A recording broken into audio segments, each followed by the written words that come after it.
श्री कृष्ण कहते हैं कि व्यक्ति का जन्म अगर पृथ्वी पर हुआ है तो संघर्ष भी उसे करना ही होगा। मानव जीवन में आकर ईश्वर भी सांसारिक चुनौतियों से बच नहीं सकते। ऐसे में परिस्थितियों से भागने के बजाय उसके सामने डटकर खड़े हो जाना चाहिए, क्योंकि कर्म करना ही मानव जीवन का पहला कर्तव्य है। एक 8 साल का लड़का गर्मी की छुट्टियों में अपने दादाजी के पास गांव घूमने आया। एक दिन वो बड़ा खुश था। उछलते कूदते वो दादाजी के पास पहुंचा और बड़े गर्व से बोला, जब मैं बड़ा होऊंगा तब मैं बहुत सफल आदमी बनूंगा। क्या आप मुझे सफल होने के कुछ टिप्स दे सकते हैं? दादाजी ने हाँ में सिर हिला दिया और बिना कुछ कहे लड़के का हाथ पकड़ा और उसे करीब की पौधशाला में ले गए। वहां जाकर दादाजी ने 2 छोटे छोटे पौधे खरीदे और घर वापस आ गए। वापस लौटकर उन्होंने एक पौधा घर के बाहर लगा दिया और एक पौधा गमले में लगाकर घर के अंदर रख दिया। क्या लगता है तुम्हें, इन दोनों पौधों में से भविष्य में कौन सा पौधा अधिक सफल होगा?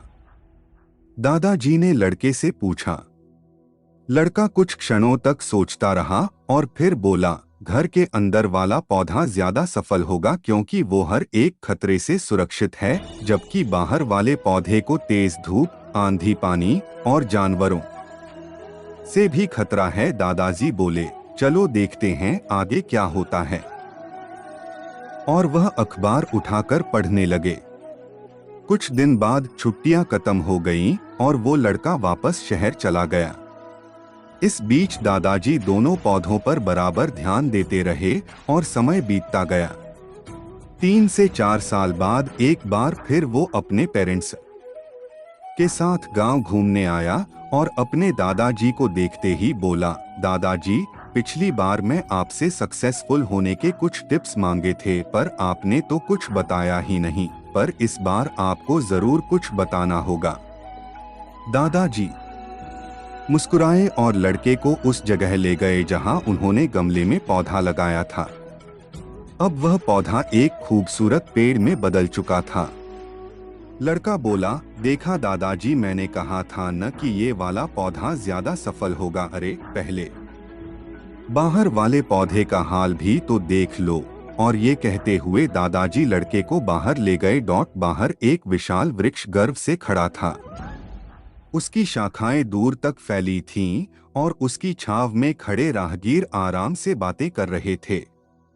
अब बताओ कौन सा पौधा ज्यादा सफल हुआ? दादाजी ने पूछा। बाहर वाला।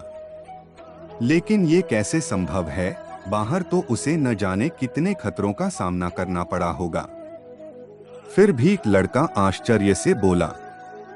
दादाजी मुस्कुराए और बोले, हाँ, लेकिन चैलेंजेस फेस करने के अपने रिवॉर्ड्स भी तो हैं। बाहर वाले पेड़ के पास आजादी थी कि वो अपनी जड़ें जितनी चाहे उतनी फैला ले, अपनी शाखाओं से आसमान को छू ले। बेटे, इस बात को याद रखो और तुम जो भी करोगे उसमें सफल होगे। अगर तुम जीवन भर सेफ ऑप्शन चूज करते हो तो तुम कभी भी उतना नहीं ग्रो कर पाओगे जितनी तुम्हारी क्षमता है।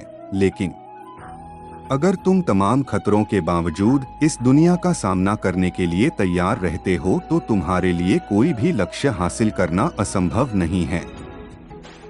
लड़के ने लंबी सांस ली और उस विशाल वृक्ष की तरफ देखने लगा। वो दादाजी की बात समझ चुका था। आज उसे सफलता का एक बहुत बड़ा सबक मिल चुका था। दोस्तों, भगवान ने हमें एक लाइफ जीने के लिए बनाया है, बट अनफॉर्चुनेटली अधिकतर लोग डर डर के जीते हैं और कभी भी अपने फुल पोटेंशियल को रियलाइज नहीं कर पाते। इस बेकार के डर को पीछे छोड़िए। जिंदगी जीने का असली मजा तभी है जब आप वो सब कुछ कर पाएं जो सब कुछ आप कर सकते हैं, वरना 2 वक्त की रोटी का जुगाड़ तो कोई भी कर लेता है। इसलिए हर समय प्ले इट सेफ के चक्कर में मत पड़े रहिए। जोखिम उठाइए, रिस्क लीजिए और उस विशाल वृक्ष की तरह अपनी लाइफ को लार्ज बनाइए।